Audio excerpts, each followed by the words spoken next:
ज़ियारात के मुक़द्दस सफ़र पर जाने वाले हज़ारों पाकिस्तानी ज़ायरीन की गुमशुदगी ने मुल्क में एक नई बहस जो है वो छेड़ दी है। वफाकी वज़ीर मज़हबी अमूर सरदार मोहम्मद यूसुफ ने गुज़श्ता रोज़ एक प्रेस कॉन्फ्रेंस में इंकशाफ किया कि तकरीबन 40,000 पाकिस्तानी ज़ायरीन जो ईरान, इराक़ और शाम में ज़ियारत के लिए गए थे, कहाँ गए? उनका सुराग नहीं मिल सका। सिर्फ हुकूमत पाकिस्तान के पास उनका कोई वाज़ेह रिकॉर्ड मौजूद नहीं है, बल्कि ईरान, इराक़ और शाम की हुकूमतों ने भी पाकिस्तान से इस मामले पर बाकायदा तहफ़्फ़ुज़ात का इजहार किया है। और वज़ीर मौसूफ के मुताबिक ज़ायरीन को मुनज़्ज़म करने के लिए अब एक नया कंप्यूटराइज्ड निज़ाम मुतारिफ़ कराया गया है, जिसके तहत ज़ियारत ग्रुप ऑर्गेनाइजेशंस के ज़रिए ज़ायरीन को सफ़र की इजाज़त होगी। अब तक 1400 से ज़ायद कंपनियों ने रजिस्ट्रेशन के लिए जो है दरख्वास्तें जमा करवाई हैं, जबकि 585 कंपनियों को सिक्योरिटी क्लियरेंस के बाद हदायत दी गई है कि वो अपनी रजिस्ट्रेशन वज़ारत की वेबसाइट के ज़रिए मुकम्मल करें। वज़ारत मज़हबी अमूर के मुताबिक इसने मरबूत निज़ाम का मकसद ज़ायरीन के सफ़र को महफूज, कानूनी और मुनज़्ज़म बनाना है,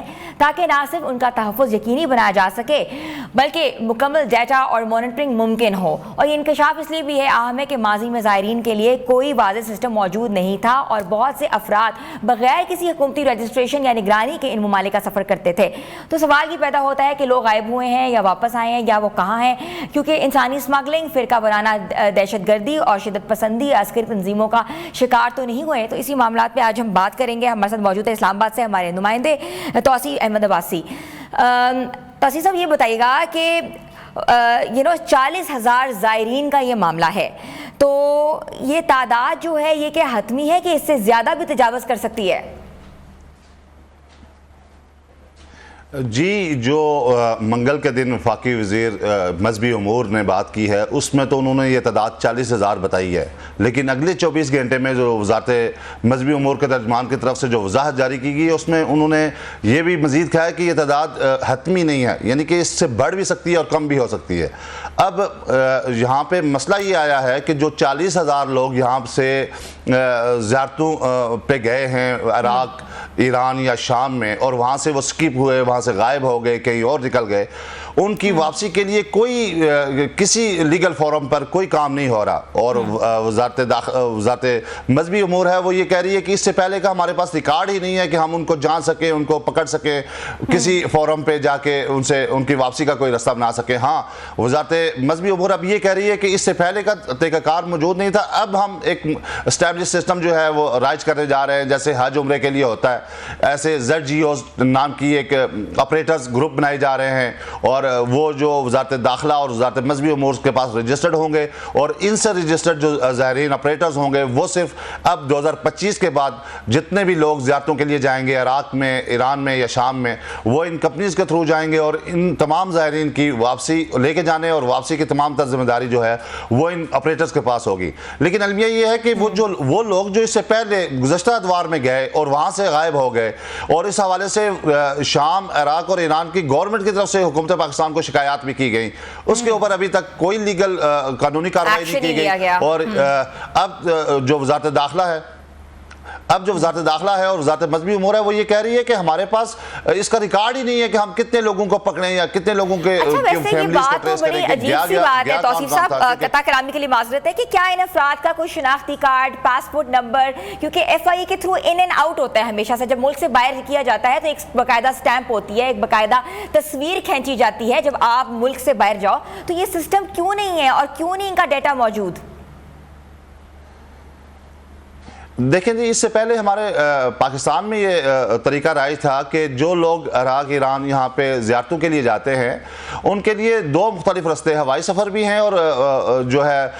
बाई रोड भी वो जाते हैं, और उसके लिए उनको कोई हमारे पास वज़ारत दाखिला या वज़ारत मज़हबी उमूर की तरफ से कोई ऑपरेटिंग सिस्टम नहीं था। यहाँ से हमारे प्राइवेट इंडिविजुअल्स, कुछ कंपनियाँ थी, काफ़िला होता है उनको कहते हैं, सालाज का काफ़िला, वो जाते हैं, और वो लोग ना तो रजिस्टर्ड हैं और ना उनका कोई डेटा जो है वो वजारत मजहबी उमूर में है और ना ही वजारत दाखिला में है। तो इस वजह से आज तक इन लोगों का, ना उन ऑपरेटर्स का, वो जो काफिला सालार थे, ना उनका कोई डेटा है और ना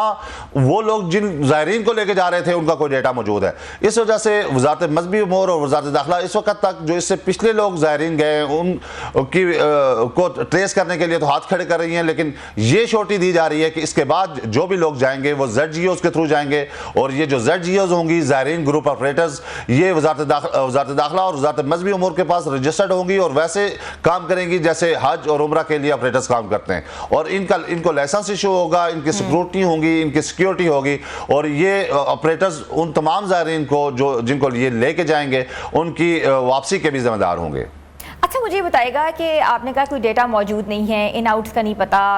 कहाँ गए, कैसे गए, कुछ नहीं अंदाज़ा लगाया जा सकता, तो क्या ये मुमकिन है कि इन ज़ायरीन में से कुछ ऐसे लोग जो हैं या किसी किस्म की गैर कानूनी सरगर्मियों में मुलव्विस हो गए हों? जी देखें, दो अवामिल हैं। एक तो ये है कि वो वहाँ पे जाके